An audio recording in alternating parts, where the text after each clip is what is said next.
Sahabat rahimakumullah, rame diskusi, bahkan sampai perdebatan ketika akhir Ramadan akhirnya berbeda lagi.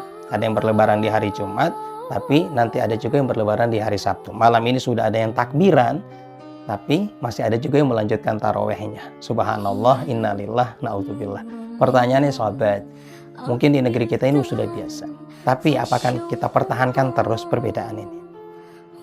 Saya rasa perlu untuk dicarikan solusi. Nah, sebelum jauh ke sana sahabat, saya titip pesan dululah satu. Ini kan terjadi perbedaan seperti ini kan, dimana kita harus memilih.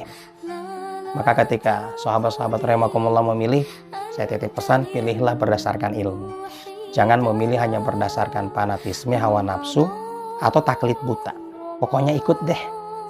Kenapa? Karena Rasulullah, Allah SWT membimbing kita untuk melaksanakan ibadah itu berdasarkan ilmu. Bukan berdasarkan taklid, ikut-ikutan tanpa ngerti sama sekali, apalagi berdasarkan fanatisme dan hawa nafsu. Yang kedua, sahabat rahimakumullah, setelah kita menjatuhkan pilihan, kemudian kita mengambilnya, kemudian kita melaksanakan ibadah berdasarkan itu, bersiaplah untuk bertanggung jawab terhadap pilihan tersebut. Jangan kemudian memasrahkan urusan kita itu kepada kelompok tertentu. Ya wes deh, pokoknya saya ikut kelompok ini. Perkara benar dan salahnya mereka nanti yang tanggung dosanya. Nggak bisa sahabat. Pokoknya ketika kita memilih, maka kita siap bertanggung jawab. Dan di akhirat semua orang akan diperiksa berdasarkan amalnya. Dan tidak bisa menyalahkan orang lain. Di akhirat akan terjadi orang saling lempar. Ketika saling menyalahkan, maka orang yang saling lempar ini bisa-bisa dua-duanya akan dimasukkan ke dalam neraka. Nauzubillah sahabat. Maka sekali lagi saya titip pesan, siap-siap bertanggung jawab di setiap pilihan. Maka penting untuk terus belajar, mengkaji, agar pilihan-pilihan kita sesuai dengan ketentuan syariah.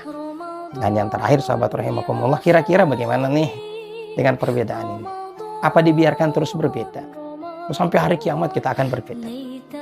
Ya kan? Kayaknya nggak mungkin lah.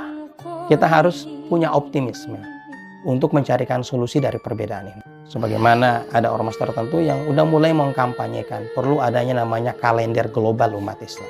Yang dengan itu kemudian bisa terjadi kesatuan umat Islam. Tapi sebenarnya untuk mengawali dan mengakhiri Ramadan ada sih solusi yang boleh kita pakai. Apa itu? Kita menggunakan ru'yat global.